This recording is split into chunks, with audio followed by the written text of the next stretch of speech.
Hi, Mrs. Glick here with a nonfiction book about the American flag. Flag Day is coming up soon on Sunday, June 14th. It's observed June 14th every year.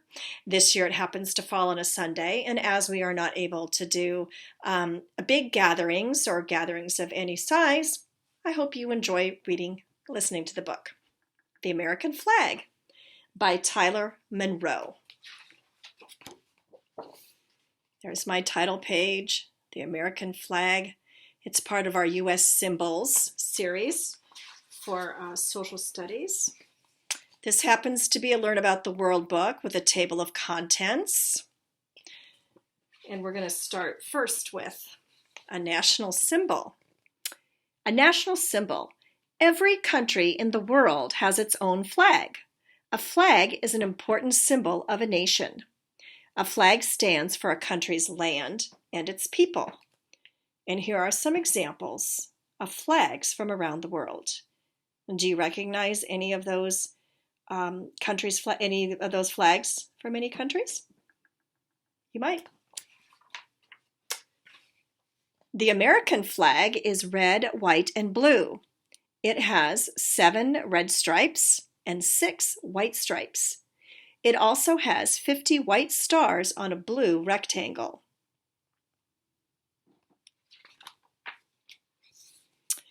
The first flags. At first, the United States was a group of 13 colonies. The colonies had their own flags. That changed when the colonies joined to fight the Revolutionary War. Here's an early flag carried by American soldiers during the Revolutionary War. It was red with a pine tree in the corner. Do you see that? The Grand Union flag was the earliest flag flown by the 13 colonies. The flag had a small British flag in the corner and 13 red and white stripes. I don't know if that flag had a name, like the pine tree one.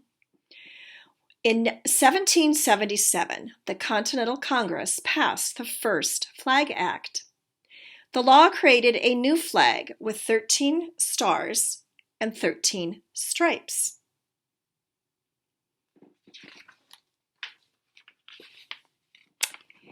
The United States had grown by 15 states by 1792. The second Flag Act passed in 1794. It said that the flag should have 15 stripes and 15 stars.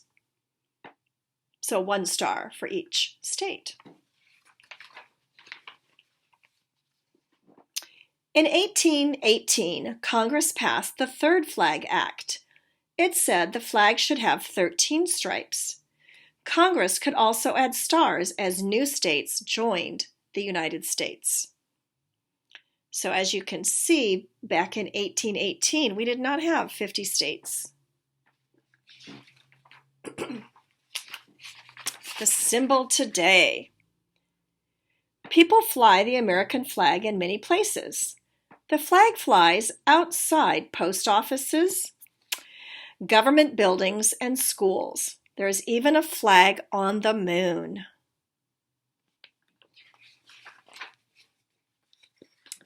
American flags are most often seen on national holidays such as the 4th of July and Memorial Day. The flag reminds people to be proud of their country. And then there's the glossary. And also, if you want to read more information about the flag, there's also some internet sites. So I just want to give you a little bit of information about flags. And there is something called a flag code, which is a suggestion. It's not made into law, so it's just suggested use of the flag. One thing that code says is that it should not be put on clothing. So here is an example of not putting a flag on clothing. This is a t-shirt I own. That I actually like to wear on national holidays like 4th of July, but you can see there are lots of different kinds of flags that the United States had before we adopted the current one. The other thing a flag should not be put on is bedding or drapes, and it should not be folded up or bunched up, but always allowed to fly free. I'm going to share a personal story. Back in probably in the 70s, my brother, a bit of a rebel, he stitched an American flag on the back of his jeans, and he wore that to school. Well, the principal saw that and said, you cannot wear that on your pants, and he sent him home. Nowadays, we see flags on lots of things, and people feel that it's respectful. It's your choice. I do want to say one thing. There is such a thing as burning the flag, and that can be done legally. Yes, it is legal. It is protected under our First Amendment Act, which says that flag burning is symbolic speech. And the First Amendment protects symbolic speech. It protects unpopular opinions so that speakers and listeners can have the freedom to decide for themselves what speech they want to listen to. So I hope you enjoyed that little bit of history about and information about Flag Day, and enjoy Flag Day this year.